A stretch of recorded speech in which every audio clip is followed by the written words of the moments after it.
Hey everybody! So for today's video, I'd like to talk about 3 things about AMS routines. First one has to do with bathrooms, second one has to do with walking in the halls, and the third has to do with Olympic sports. Well, let's get into it. So right now, as you can see, I'm right by the art rooms, specifically by the bathrooms that are by the art rooms. And we've been having some problems in this particular one. Now remember, our bathroom rules are be responsible, be respectful, and be safe. The specific thing that we've been having problems with is this one right here, respect privacy and property. Specifically, there's several students from grades 6 through 8 who are not always as respectful or kind to the grades 4 and 5 students who are in here. Also, we've had, on the respecting property and clean up after yourself, we've had people who are bringing food right down from the lunchroom who are right in here.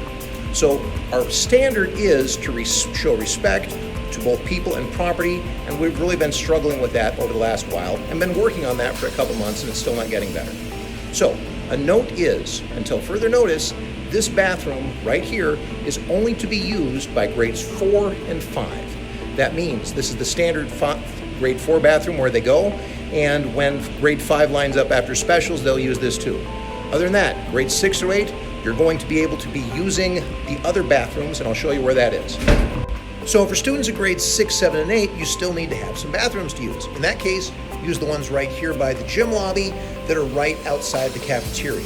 So that's going to apply if you have a class down here, art, band, music, any of that, you're going to come over to the ones on this side instead of the ones by the art room. You still have 5 minutes on your student pass, and so you should be able to have plenty of time to get here and back. By the way, that also applies to students who are coming from the cafeteria at lunchtime and a recess time. So if you need to go to the bathroom, if you're outside in recess, you're going to need to come around to these bathrooms instead. It'll be a little bit longer, but you'll make it. If you're in indoor recess, hey, use these instead of the ones over by the art room. So the second thing I want to talk to you about is in the hallways and about walking. Again, this comes under be responsible. We need you to walk, not to run. Now, as you know, there are some situations that you might need to move a little bit faster, and we've talked about speed walking. So now let's be clear, speed walking is not slow running. The technical definition of speed walking is you have 1 foot on the ground at all times while you're going along. Believe it or not, this is actually an Olympic sport. Here's some footage of what that looks like. Here's some footage of speed walking, also known as race walking. This is an Olympic sport, and the footage you see here is from the 2019 World Championships. The rules of speed walking are simple. At least 1 foot has to be in contact with the ground at all times. This creates more control than running. As you can see in the form of this winning athlete, speed walking still moves you along, but is much more in control and therefore safer in a school setting than running. So just because you can do speed walking doesn't mean you always should do speed walking. If there's a minute left before the tardy bell rings, that's a good time. If the tardy bell's already rung, that's a good time.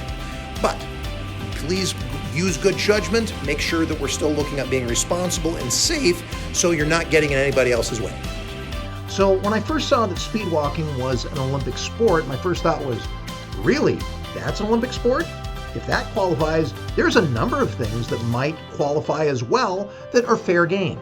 So, to wrap up today, in your groups, talk about what you think a cool Olympic sport would be that's not one of the normal ones. Something like speed walking, or Olympic dart throwing, or I don't know. Let's let you come up with that.